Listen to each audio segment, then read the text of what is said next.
Evening, everyone. Back for some reports on some matches. Got 4 matches to report on. Sorry, again, took a bit longer than thought. Decorating, as you can see, we are getting there with decorating. However, Liz has fallen over in the living room and ended up with concussion. So she's now off work, can't drive. To be honest, she's a bit of a mess at the moment, which is just what we wanted before Christmas. It meant I've not had a bit of time to do this. Again, when I get home, trying to just give her some company because she's just sat here all day, every day. Decorating's now on hold again. Seems a fitting end to 2020, to be honest. Anyway, let's get on to some matches. I am going to do the maggot video tomorrow. I know lots of people have been asking me for a video about maggot fishing, so I will get it done tomorrow. I'd say there's just been a few things getting in the way again, so that's life. We get on with it.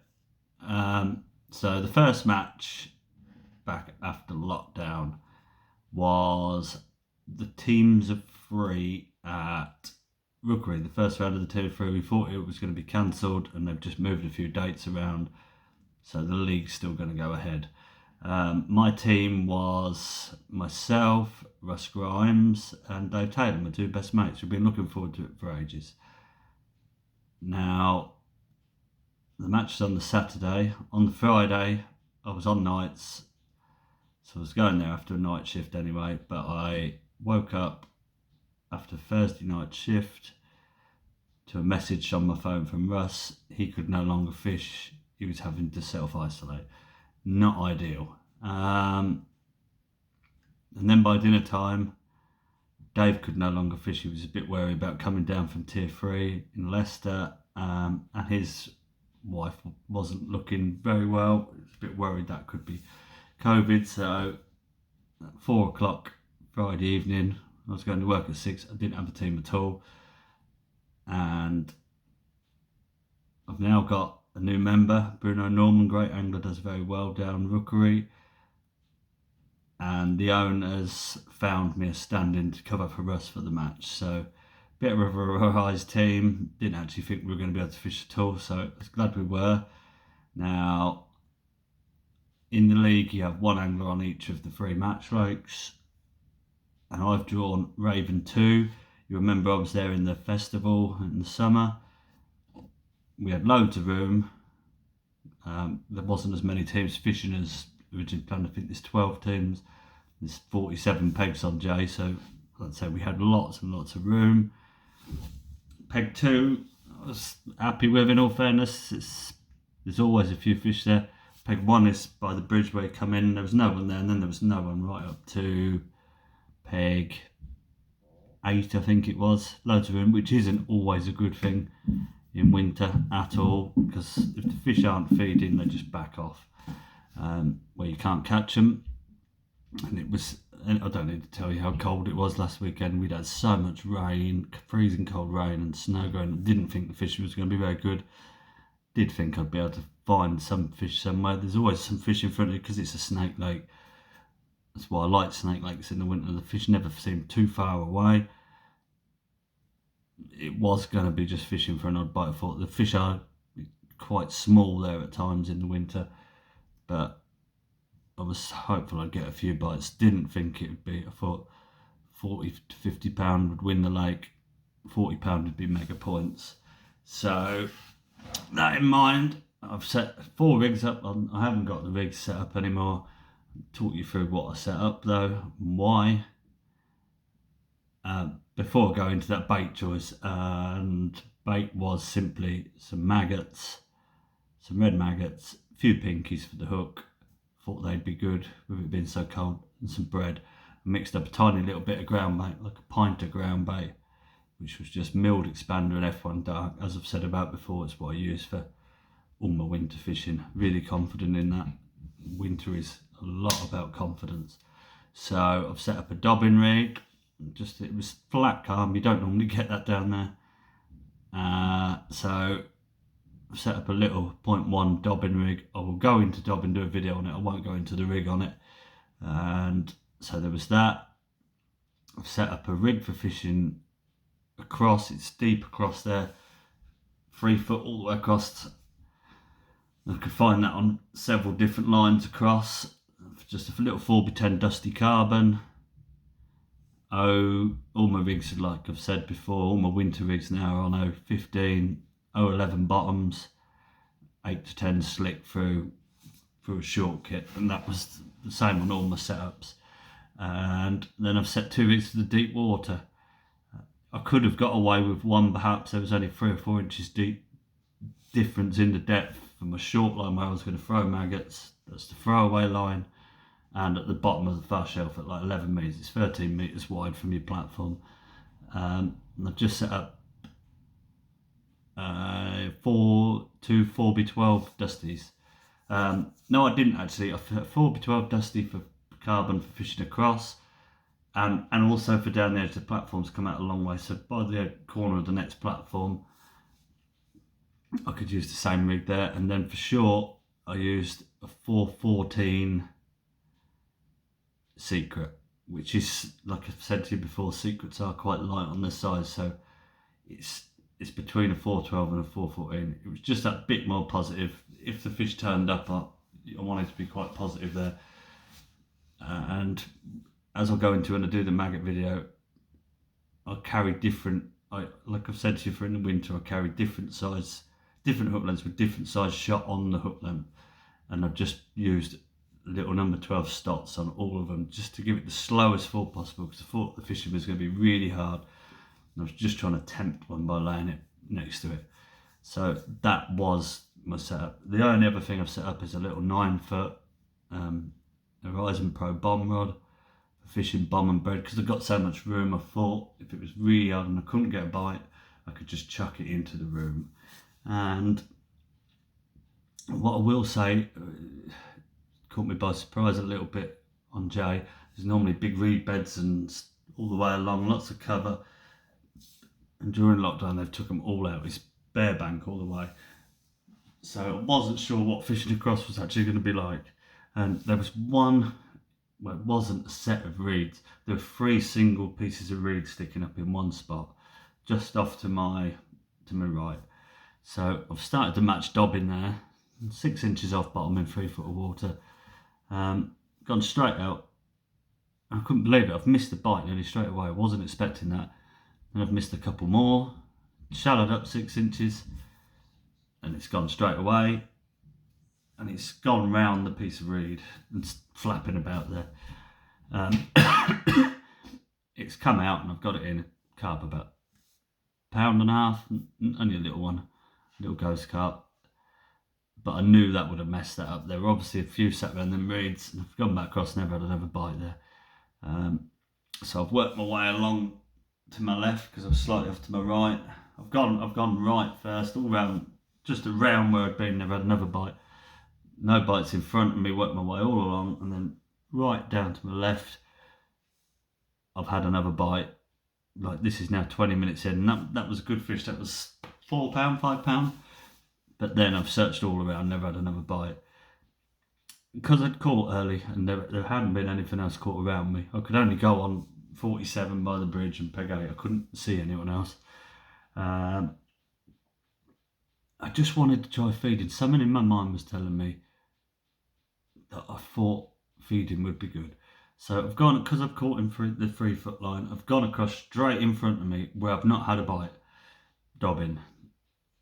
My reasoning for it is, we're going to go into a bit more depth on everything here. The reasoning for it is, there were no fish there, I've not dobbed anything, so if I didn't get a bite there, feeding maggots, it wasn't going to do any harm. I could still go left and right to where the fish were. It wouldn't have messed up where there weren't any fish already. So that's why I did that. Gone across, tapped literally 6 maggots in, nice little light float, laid it through, not had a bite. Sat there 5-10 minutes, and I thought I'll give it one more feed, and I've fed again, and the float's gone, and it's been a decent carp. I think it was fell hooked, and I've lost it by my feet. I've played, it's run me all around, and then I've lost it by my feet. Gone out again, and exactly the same thing's happened. So this is now instantly telling me they're coming, even though they're not they weren't feeding because I wasn't hooking them, but they were interested in the noise, which was great because I love feeding. Dobbing's great if you want a big shed full of them. It's lost its effectiveness to me if you're not on a big ball of fish. It's a match winner when you're on fish because there's a load of fish there and it's hook or duck as such, but it's not the greatest. You can waste a lot of time on it not catching a lot. So I've gone over and then fed again, and this time I've hooked one, only a little, like a pound and a half again, but it was a fish. But then no more bites, like literally no more bites. And it was as though you caught that one and they'd gone, they'd lost interest, and they moved because they didn't want to feed really. So I've moved off. There's a nice bit there. I've moved that way. Same again. I've had one bite there. It was a F1, similar size again, pound and a half. Not big fish on that lake because there's a lot of big carp. You do catch the bigger ones in the winter, strangely, and it wasn't them. But no more bites. Moved again, moved both ways, no bites. So I sort of thought that it got noticeably cold already. We're only into the match an hour, but the temperature was dropping already. It was freezing. So I've been throwing maggots short. As soon as I had a bite feeding, I started throwing maggots short. I'd gone on that, and I've not had a bite. I've not had a bite there all day, in all fairness, so we won't say any more about that. I big cupped a few maggots, literally 30 maggots, little tiny golf ball of ground bait down the edge, because I thought I was coaching on there during lockdown, and it was really, really hard. It was one of those days there weren't many people pleasure fishing there because it was cold. And everyone on the lake was sat on the flyers. There were people that fished the matches there, just wanted a day out. I was coaching on peg 11, which is a great peg, and we caught 2 carp. It was really, really hard. And all the fish were topping as far away from, there were loads of fish topping as far away from you as you can, which is what I say, room isn't always, it can be very bad for you in the winter. Not always if it's a bit milder. It's like the summer, and when they're feeding and you're drawing fish in, you've got more to draw in, but when they're not, they just go away from you. But on that day, the best place for us was actually by the platform. It's where we caught our first fish. We had a couple of bites there when we couldn't get a bite anywhere else, so I expected that to be all right. Tried that, and I've caught a perch. Wasn't good. So thinking that the fish that I'd caught across had now just dropped down the shelf, like come back and sectioned. Instead of 3 foot, we were in 4.5 foot. I fed 2 lines, like at 2 o'clock and 10 o'clock. Just big cup before I started. Just put 20 maggots on each before I'd gone down the edge, and then I've gone on it, drop in between each, and there was an odd bite, but it was a really odd bite, in all honesty. Not great, and they were these little things. And I've chased them along, and that's not worked. They're clearly back right off. So next thing I've done is picked up the bomb and bread, tucked it right down into one, and I had 1 bite on it in about half hour, and that was 3-pounder. It rested the swim. I could go back, and I caught a couple more little stockies on there. Went across in the shallow water again. Had I caught a goldfish, not an F1. I caught a goldfish, about a pound, and that was pretty much my match. I was saving. I've always felt there was some down towards 1, and this is, you'll see this in a lot of the videos I do. I like to leave an area where I think it's going to be good. Don't put any feed there, and then that last hour which is when the light's fading a bit, is the first and last hour is generally your best in winter. I moved to 16 metres, still plumbed up in that same 4.5 foot, started tapping some maggots in, and it was the first place I've had more than 1 bite. And I had an F1, then I had a decent carp, and then I've laid it in next time. And every bite was coming, laying the rig through lots, and I've laid it over the back of one, hooked it, lost it in the swim, right where I was fishing, and that was my match. Never had another bite. And I ended up with 14 fish that went £24, so they were small size, but I did half expect that there, and didn't really know how that was going to do it. Like I said, I thought we'd need a bit more, but as it turned out, it fished really, really badly. A lot of the complex did. There were a couple of weights on Magpie. Raven was a bit more consistent when there's more F1s, but it was to be expected. It was terrible conditions, so I ended up with the 14 fish, round in the 30s where the fish are a lot bigger.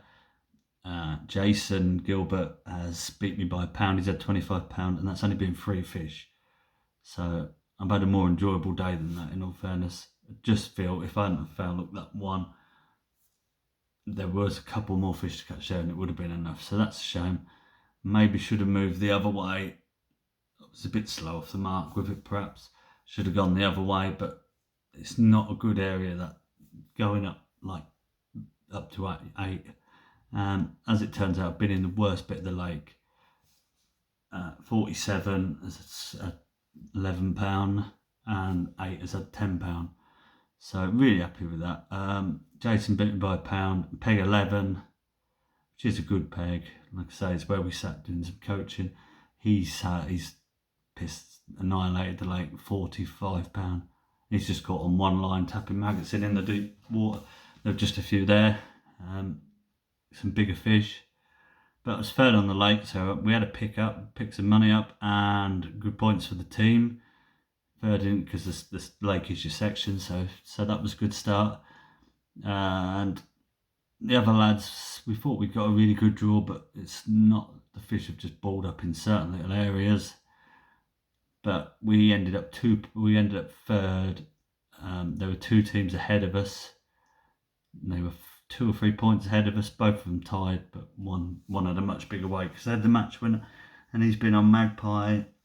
There's been fish rolling in the middle where they were 2 pegs next to each other, and they've just fished 16 metres in a long line, swung bread out to the middle of the lake, a foot deep, almost like summer dobbing. He's at £120. But yeah, nice little start considering that was a good start to the league, so we were happy with that. The following day, I was at Floatfish. It was their Christmas match, and it was even colder. It was so cold. I was on Phoenix. You chose again, like always. It was a sellout there. The Christmas match, Saturday and the Sunday. Sellout, but you choose your lake you're on. I was on Phoenix. They had like 70, 80 anglers there both days. We were on Phoenix. Some really good anglers chose to fish Phoenix on Sunday as well. John Wincup, Andy Levers, Carl Williams. Now, it fished quite well, actually, for some, Phoenix, the day before. And actually, I've told you, it's just a big round lake, almost 31. It does go off into a bit of a bay. And 20, just round the bay, 29 had been first with £70 on the Waggler. They'd been fish caught on the Waggler, of all things. 31 had been second, and 27 had been third. They'd all caught well. The rest had not been so good, so it was clear where the fish were.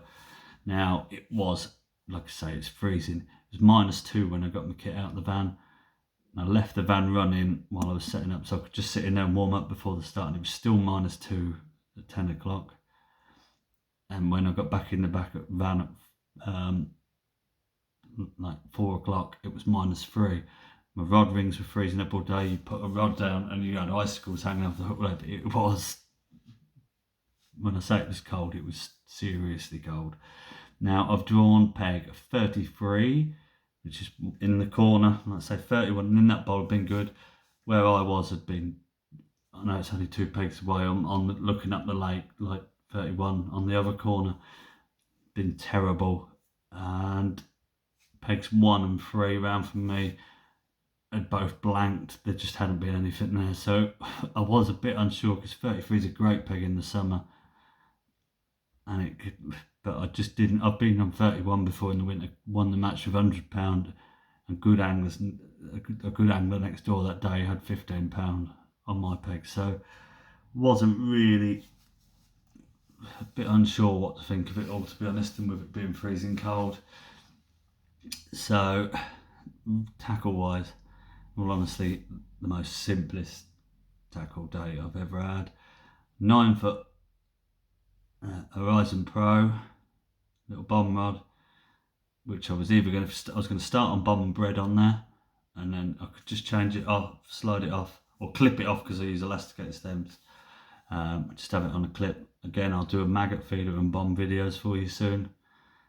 We'll have some time over Christmas. I finish work next week. I can't wait, in all fairness, for everything that's going on. Yeah, and I could clip it off and fish a maggot feed as well. And the maggot feed has been really good for me on that lake before. So I thought that would be. I set a waggler up. It's not something I normally set up on there, but again, it was completely flat calm. No wind this weekend. Just this horrible fog. You couldn't see a lot in the fog, freezing fog.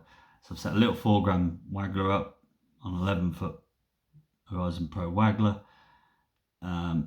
Set a 2.5 foot deep, and I was going to fish hair-rigged bread on there. It's a bit of a weird method. Coming to the fore at Lake Ross, where we've always fished the winter legs. Sadly not there this year for various reasons. But the waggler and bread was devastating last year. Chucking into the middle, there's a pontoon there, and it was chucking there. Like, you could chuck a bomb and bread and not get a bite, and you could chuck a waggler and bread at the same depth as to where you were popping up. Like 5 foot, you'd pop up 2 foot and not get a bite. Chuck a waggler, and I had 200 or 300 pound weights on the waggler and bread last year. It's awesome method, loved it. So I've set up to do that. Again, I'll do a little video on that. It's something that you're not going to be able to do tons of places, but it is good. So there were them two, and then pole rig wise, I've set. It's deep here. It's a deep lake. It's like 8 foot from 11 meters out. I've just set a rig, a 4x14 dusty carbon up because it was flat calm. Again, I could let the bait fall through. I did use a number 10 dropper just because of the depth, just so I had a bit more control over it and I could see what was going on underwater. You've got quite a lot of line in the water, and yeah, I've set that up for an 8 foot. Because it was so long. It's been a full match kit and a short 4, and it was 10 to 12 slick in the match kit just because you've got more elastic, so it just offered that bit of control trying to net them in the deeper water. And yeah, that was it. I set up another identical rig for fishing, for throwing maggots on a top 6 where it was like 6 foot deep. Never used it, in all honesty. I've never caught on that short line, and I've won loads of matches there, and you don't. I don't know why. They're not like other venues. They don't move back into that bit shallower water, even when it's fishing well and you're catching decent weights. So I just set it up just in case the fishing was good. Wasn't expecting it, just so I could throw it back. Bait wise, again, some red maggots, a few pinkies, and some bread, and that was it.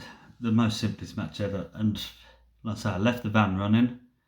Went and had warmed up, drove around and got coffee, getting ready to start at 10 o'clock.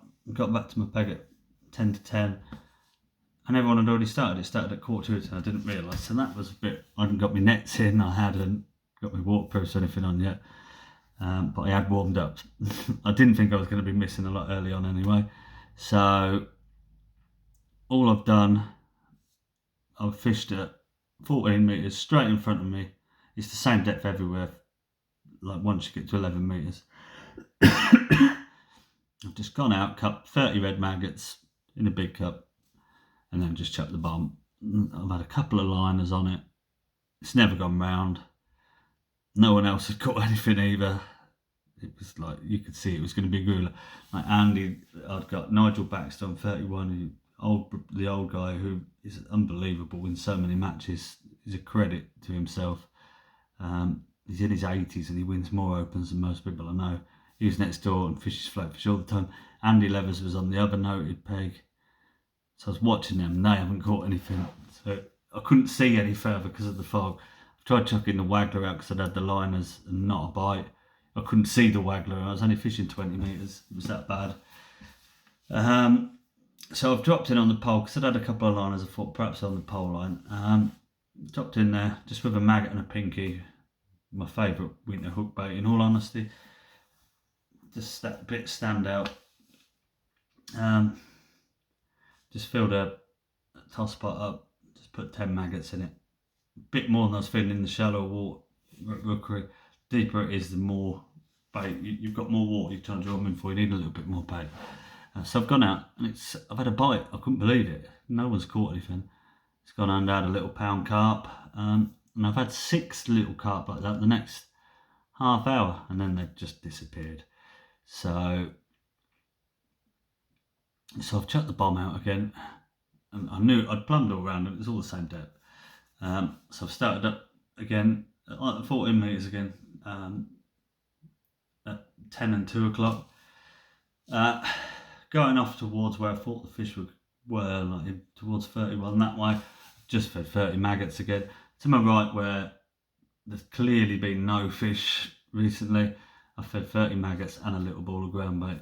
I could risk it. I didn't want to put ground bait in and it not work, like where I thought the fish were going to be, but it was a risk. I could see how they reacted to it the other way. Gone on the bomb, no more bites, no liners, no nothing. I changed it to a maggot feed, I've been chucking it over, tried dropping back a little bit, still no bites. Clearly wasn't a lot there. So I've gone off onto where I thought the fish were going to be, just filling the kinder pot up again, tapping half on each when I shipped out, like again 8 to 10 maggots. Not had a bite on to the left, which was surprising. To the right, I've caught over the ground bait, only a couple of fish again, so I've put ground bait in the other side, and I caught one on that. But what was really interesting, if I kindered maggots over it, I didn't get a bite, so I've just cut it out completely. It was clear they were backing off from any food going through the water, so it was literally just setting a little trap, a tiny marble of ground bait, 20 maggots, and then you had to leave it. You couldn't go on it and wait for them to come. You had to let them be confident, come in, and then you could go on it and catch one. And I've just ticked over and caught an odd one like it, and then it sort of died with 2 hours to go. So I've just literally put the 16 metre bit on, started again at that length. I caught one off the left. It wasn't happening, so I've topped it up again. Again, the last hour I thought was going to be good.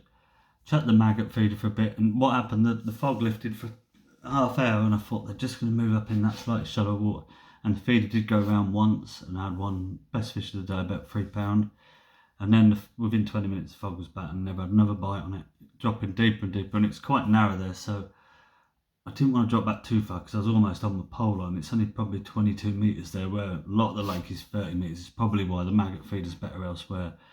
And the last didn't have another bite anywhere, and I always felt, because I'd caught to my right, I thought, even though he'd had one fish all day on peg 1, I thought there was a little ball there somewhere. So that was the one. The last half hour I've gone and sat on it, been patient, and I've caught 3 in the last sort of 20 minutes on it. Come the way, and I had 14 fish again, all little carp, and they've weighed, it was similar to the day before, 23 pound, and I've just won the match with that. Again, stamp of fish was tiny, but I was just happy to get bites. There's been people like second and third place have had 4 or 5 carp for one guy beat by 4 ounces, and then John Wincup was third with £20, which was 4 carp or 5 carp.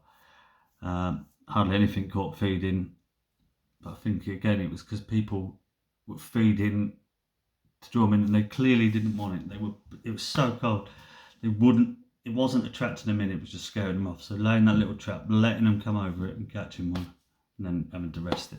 So nice little win, another pickup. So not a bad first weekend back, in all fairness. Moving on to the weekend just gone. Saturday was the first round of the Rookery Individual League. There were 40 on it, and they've put all 3 lakes in again. 10 on Magpie, 10 on Raven, 20 on Jay. You've 5 peg sections, and I've drawn 24 on Magpie. Now it's my favourite peg on Magpie in the summer.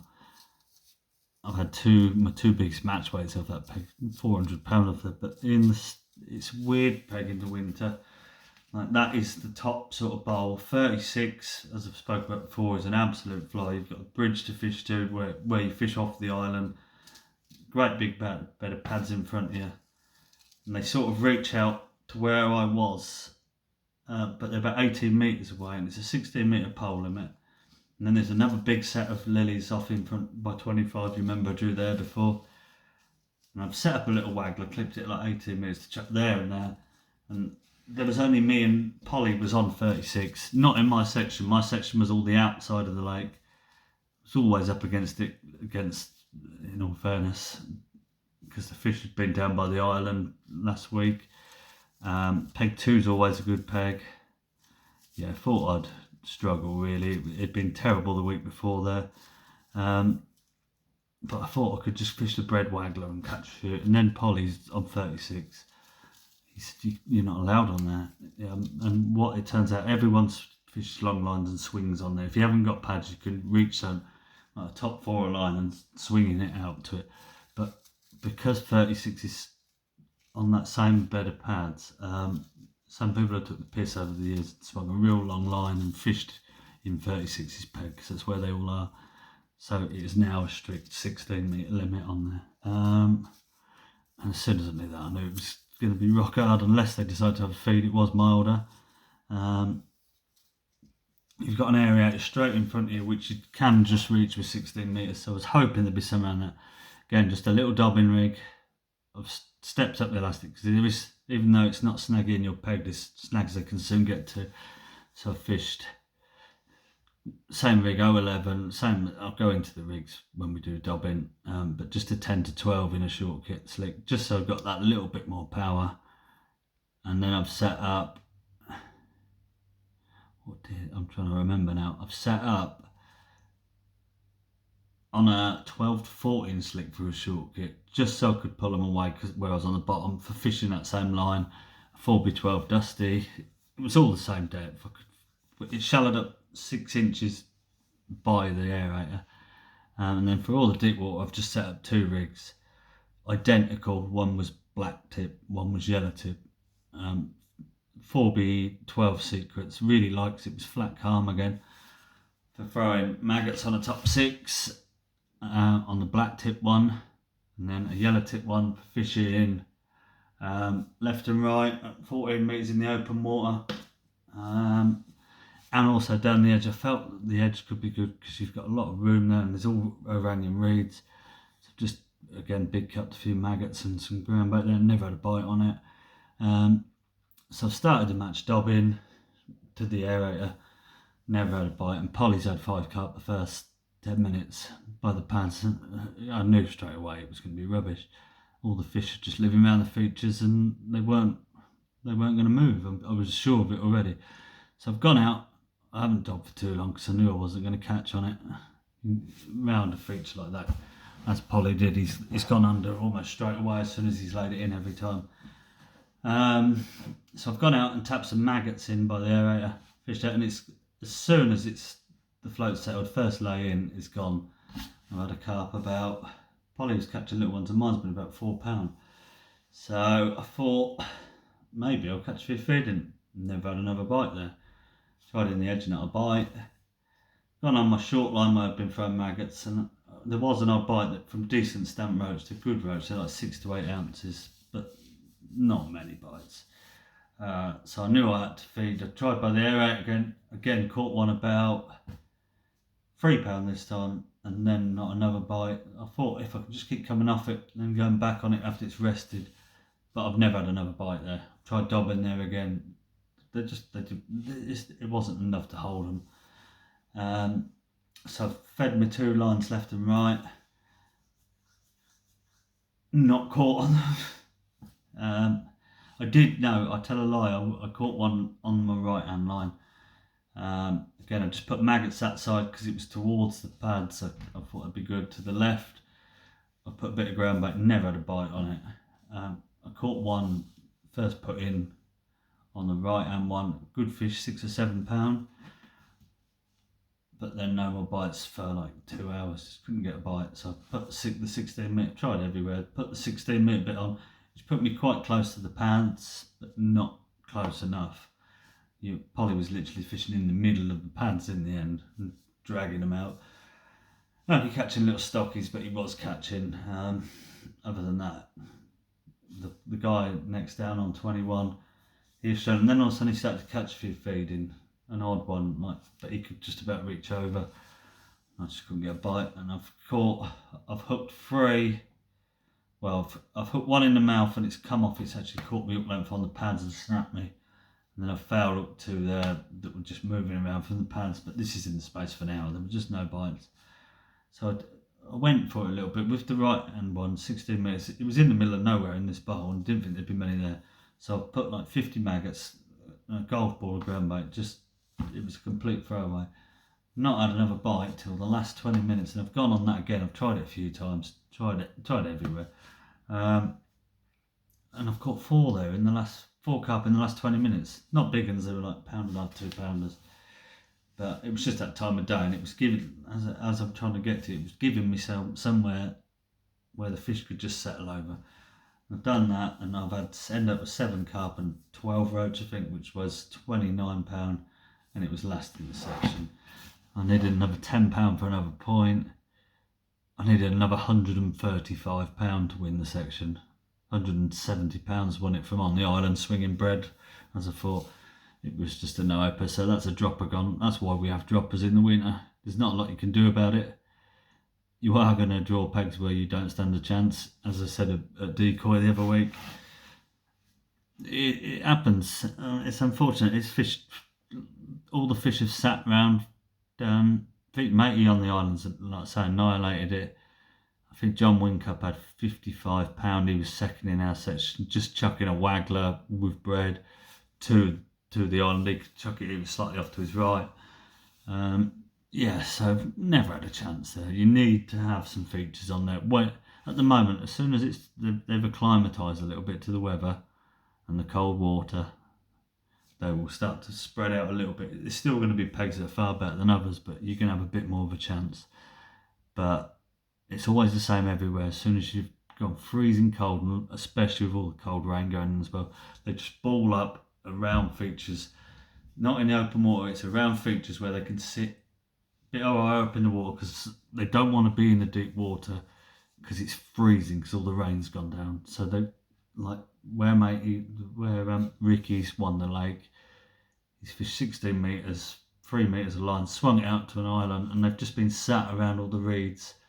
He's caught 18 inches deep. They're just sat there sunning themselves because it's a bit warmer there. Even though it wasn't sunny, it's still the warmer water because the cold water's sunk to the bottom. So there wasn't a lot you could do about that. So it is a dropper, your best 6 count out of the 10, so I'll just get rid of it. You just have to pick yourself up and hope for a better next round. It is going to happen to everyone in the winter. That is why we have droppers. It's simple as that. Makes it fair, averages out that the best people are still going to do well. So was a disappointing day, but that's what happens in winter. I've had it too many times and gone on to do well in the leagues. You don't let it bother yourself.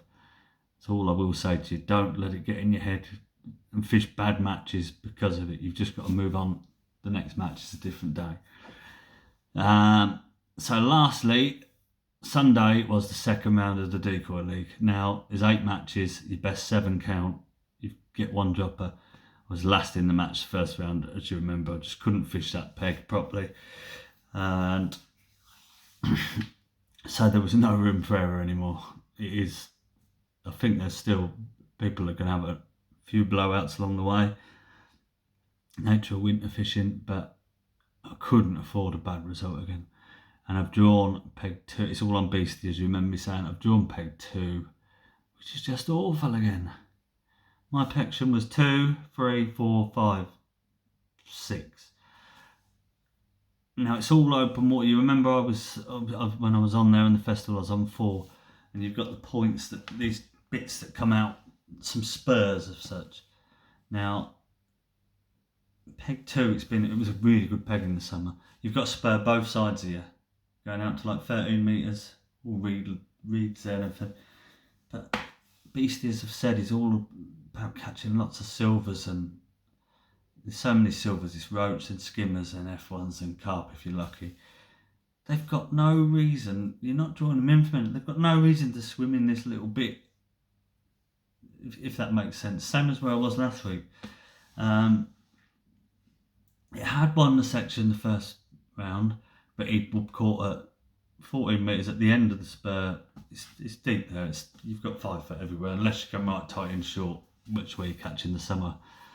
And yeah, I thought feeding corn there. Hopefully, we thought it was going to fish quite well because it'd come mild, and them roach and stuff were going to switch on. It'd be all right. And so I thought I'd cut things and some corn in there. Hopefully, that would be my saviour, catching some bigger fish late on. So I simply set up a rig for that.